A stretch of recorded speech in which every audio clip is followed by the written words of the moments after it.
Bonjour à toutes et à tous et bienvenue dans cet épisode de La Lettre Pro, le podcast IA. Je suis Brulatour, le rédacteur en chef de La Lettre Pro. Aujourd'hui, nous allons aborder plusieurs sujets intéressants.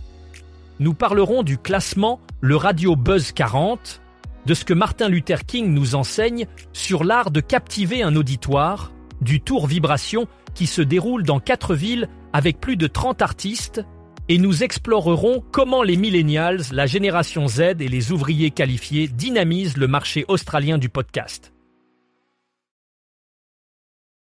Commençons par le classement Le Radio Buzz 40. Ce classement, élaboré à partir des diffusions sur plus de 200 radios, se distingue par son approche unique. Contrairement au classement traditionnel, il ne prend pas en compte l'audience des radios. Chaque programmateur représente une voix, ce qui donne un avantage à l'humain sur les machines et les algorithmes. En partenariat avec la Lettre Pro de la radio, ce classement met ainsi en avant l'originalité et l'intérêt musical.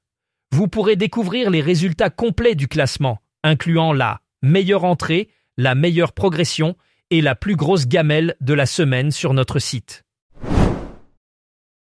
Dans notre deuxième sujet du jour, nous explorons ce que Martin Luther King nous enseigne sur l'art de faire vibrer un auditoire. Martin Luther King, figure emblématique du mouvement des droits civiques, est une référence universelle en matière de maîtrise de la parole publique. Ses discours, portés par une voix inoubliable, démontrent comment un orateur peut transformer une lutte en un mouvement collectif grâce à la puissance de ses mots. Pour les professionnels de la radio et de l'audio digital, l'héritage de Martin Luther King est un rappel précieux de l'impact émotionnel et mobilisateur de la voix. Ces discours illustrent la capacité unique de la voix humaine à émouvoir, inspirer et mobiliser les gens autour d'une cause commune. La force de son verbe continue d'inspirer ceux qui cherchent à captiver et à conduire un auditoire. Passons maintenant au Tour Vibration 2025, un événement musical incontournable organisé par la Radio Vibration du groupe 1981. Cette tournée gratuite se déroulera en septembre dans le Centre Val-de-Loire et les Pays de la Loire avec 4 dates prévues. Au total, ce sont plus de 35 artistes qui se produiront, dont certains noms déjà populaires comme Boulevard Désert, Kinvey, Zaz, Soprano, Amel Bent et Vita. Le coup d'envoi sera donné le 6 septembre à Sorigny, suivi par Châteauroux, Romorantin-Lantenay et enfin au Mans le 27 septembre.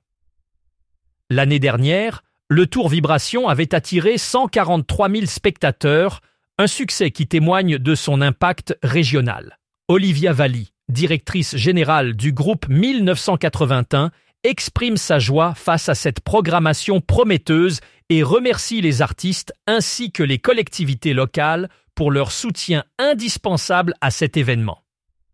Ce tour est une véritable fête de la musique pour tous. Dans notre dernier sujet du jour, nous nous penchons sur le marché australien du podcast, qui est en plein essor grâce aux millennials, la génération Z et les ouvriers qualifiés. Selon le Podpoll 2025, une enquête annuelle réalisée par Dead Set Studios et l'Institut Insightfully, l'écoute mensuelle atteint désormais 9,6 millions de personnes âgées de 15 ans et plus, ce qui représente une augmentation de 7% par rapport à 2024. Le nombre d'auditeurs quotidiens s'élève à 2,8 millions, indiquant que le podcast s'intègre de plus en plus dans les habitudes médiatiques des Australiens. Cette croissance est en grande partie alimentée par l'intérêt croissant des jeunes générations et des professionnels qualifiés, qui trouvent dans le podcast un média flexible et accessible, répondant à leurs besoins d'information et de divertissement. Pour en savoir plus sur ces sujets et bien d'autres, rendez-vous sur notre site lalettre.pro. Vous pouvez également vous abonner à notre newsletter quotidienne pour recevoir directement dans votre boîte mail les dernières nouvelles du monde de la radio et du podcast. Merci d'avoir été à l'écoute de cet épisode de La Lettre Pro, le podcast IA. À très bientôt pour de nouvelles actualités et analyses.